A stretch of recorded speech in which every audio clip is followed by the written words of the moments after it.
The scope of inquiry in interviewing. Inquiry allows the practitioner to obtain information about the patient's experience of pain or other non-observable phenomena, making it a very important component of the patient-practitioner interaction. Inquiry is one of the four key diagnostic methods in TCM. Practitioners inquire of the patient or her representative about the disease process, onset, development, treatment, present symptoms, and other information. Inquiry examination is verbal interaction with the patient or her representative to obtain information used to develop an accurate diagnosis. Inquiry can assist in collecting information where the other three methods, observation, listening, and smelling, and palpation, were insufficient. Aspects of the patient need to be understood in order to determine the etiology, thermal nature, and history of the disease.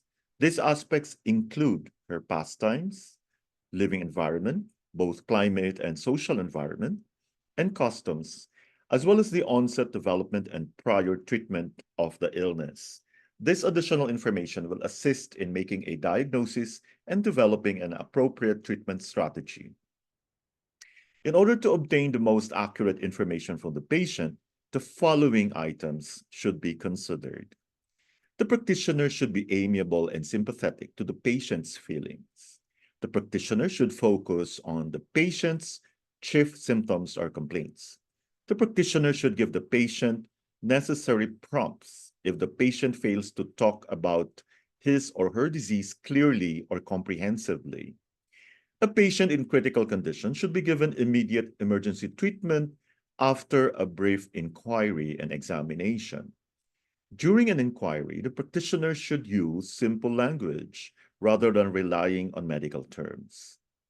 The practitioner is expected to accept the patient's answers with the utmost concentration and natural expression on her face, and without surprise, frustration, or a pessimistic reaction to the patient's responses. Inquiry is one of the most important examination techniques in TCM diagnosis. There are two main areas of questioning. First, there is the standard biographical information provided during a patient's first encounter with the practitioner, such as name, contact information, previous medical history, personal life history, and the family's medical history. Second, there are questions unique to the changeable nature of a health condition, such as the chief complaint and present medical history. General data can help the practitioner get to know the patient, contact and follow up with her, as well as provide basic reference information to help manage the case. General data includes the following: name, gender, age, marital status, occupation, race, birthplace and nationality, address, phone number, email address. The chief complaint are the symptoms the patient feels with the most severity and are usually the main cause for visiting a practitioner. They include the following: major symptoms or chief symptoms, duration and frequency, severity and character. Chief complaint example number 1, dull lower back pain over 3 years, which has become severe with intermittent and sharp pains over the past 2 days.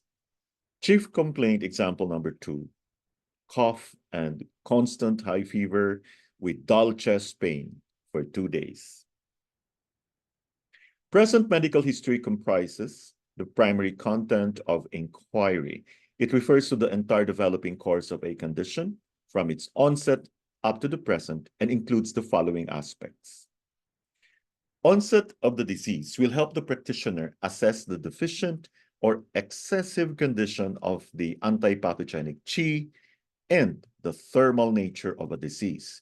This includes time and duration, the date of onset and period since, cause or inducing etiological factors, mode of onset, sudden or gradual, The characteristics of the chief symptoms will help the practitioner identify the location and the thermal nature of pathological changes. Location, thermal nature, heat or cold. Accompanying symptoms or other symptoms that accompany the chief complaint or symptoms. Inquiring about the development of a disease chronologically from its onset to its present state.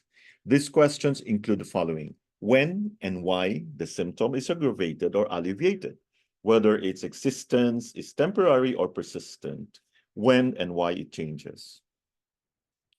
The course of diagnosis and prior treatment by other practitioners, practitioner or other physician, examination and results, diagnosis, treatment, medication.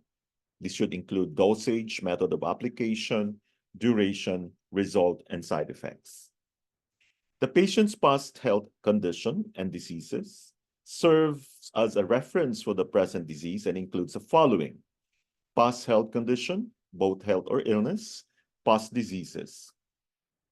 Personal life history includes the history of the patient's lifestyle, such as life experience, the personal and work history, pastimes, recreation, addictions, emotional status, diet, lifestyle, working condition.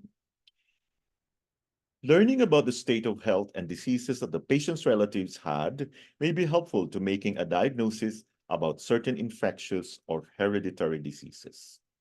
Thank you for your attention.